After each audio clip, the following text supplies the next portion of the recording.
Selagi selamat sore semuanya. Ya. Siapa di sini yang suka mendengarkan lagu-lagu lama, tembang-tembang lawas? Siapa yang suka dengar lagu-lagu lama?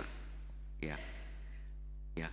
Saya salah satu penggemar ya, suka mendengarkan lagu-lagu lama. Dan entah mengapa ketika saya merenungkan bacaan Injil hari ini, saya teringat dengan lagu lama ya. Jadi lagu lama ini sering saya dengar dulu waktu kecil. Waktu papi saya itu sering dengerin pakai kaset ya zaman dulu. Lagu lama, yang lagu ini mengisahkan tentang seorang pemuda yang jatuh hati dengan seorang gadis yang cantik menawan.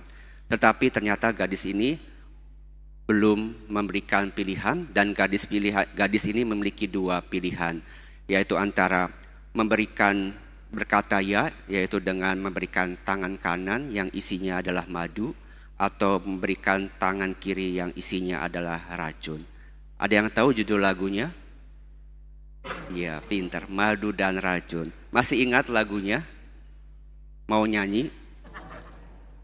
Ini serius loh, beneran mau nyanyi? Kur bisa lagunya? Ya, kalau anak-anak muda zaman sekarang mungkin nggak ngerti ya lagu Madu dan Racun.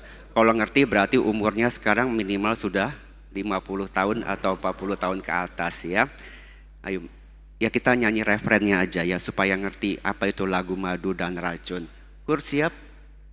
Ya. Jangan nyanyi sendirian, nanti saya suaranya hancur kalau nyanyi sendirian ya. Sedikit aja referennya, mari kita nyanyi sama-sama bagi yang mengerti ya. 1, 2, 3.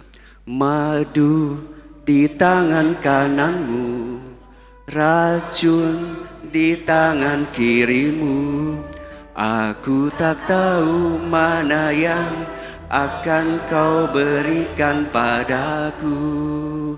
Aku tak tahu mana yang akan kau berikan padaku. Tepuk tangan buat Kur ya. Ya, jangan untuk saya. Ya, mengapa saya memilih lagu ini dan merasa ada koneksinya? Jadi seperti lagu ini seperti seorang gadis cantik yang dengan kecantikannya ia ini bisa memilih pemuda yang ia sukai, sama juga dengan orang kaya dalam bacaan atau dalam perumpamaan Injil hari ini. Kekayaan, kecantikan, ketampanan, dan segala hal yang kita miliki kemampuan bisa membuat kita ini punya banyak pilihan ya. Kalau kita kaya, kita bisa memilih untuk melakukan apa saja yang kita suka. Kalau kita memiliki banyak kemampuan, kita pun bisa melakukan banyak hal.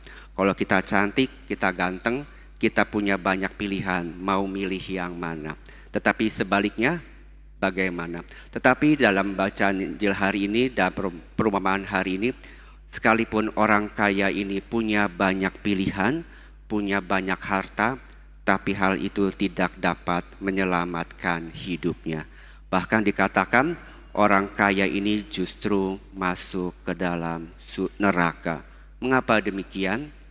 Karena orang kaya ini menggunakan hartanya tidak dengan tangan kanan, yang artinya dia tidak memberikan madu atau berkat kepada mereka yang membutuhkan. Sebaliknya orang kaya ini menggunakan kekayaannya dengan tangan kiri. Tangan kiri selalu melambangkan kejahatan, hal yang tidak baik. Jadi bagaimana dengan Anda? Anda yang sudah banyak dikaruniai banyak hal, tangan apa yang digunakan untuk menggunakan segala berkat yang Anda miliki? Apakah Anda sudah memberikan madu kepada mereka yang membutuhkan, atau malah racun kepada orang yang membutuhkan?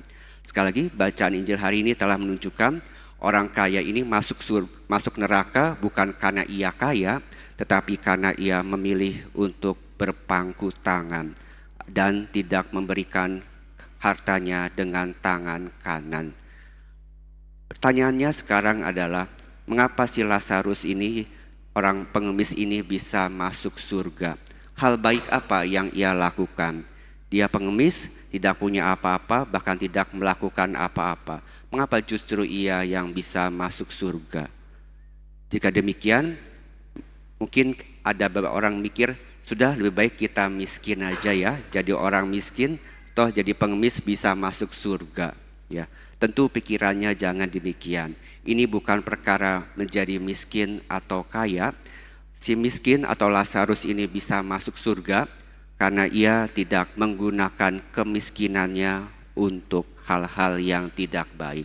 Tentu kita sering mendengar atau melihat banyak orang yang miskin tetapi menipu sana sini, tipu kanan, tipu kiri, menggunakan kemiskinannya untuk menipu.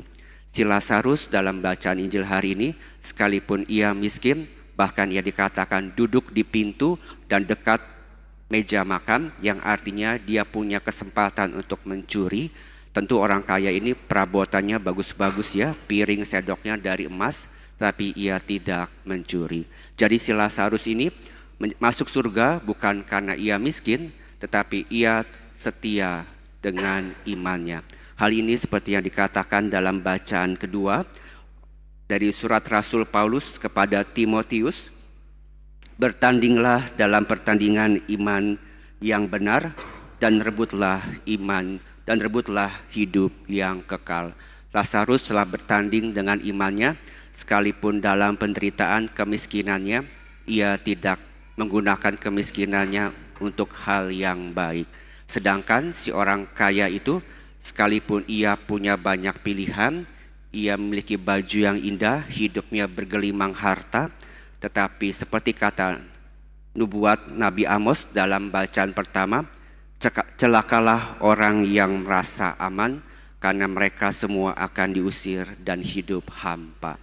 Jadi siapa yang Anda pilih?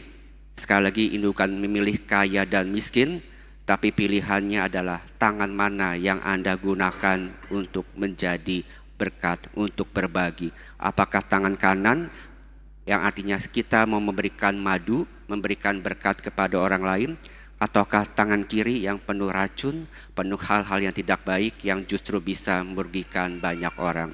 Pilihan ada di tangan Anda. Semoga kita bisa menjadi orang-orang yang tidak buta.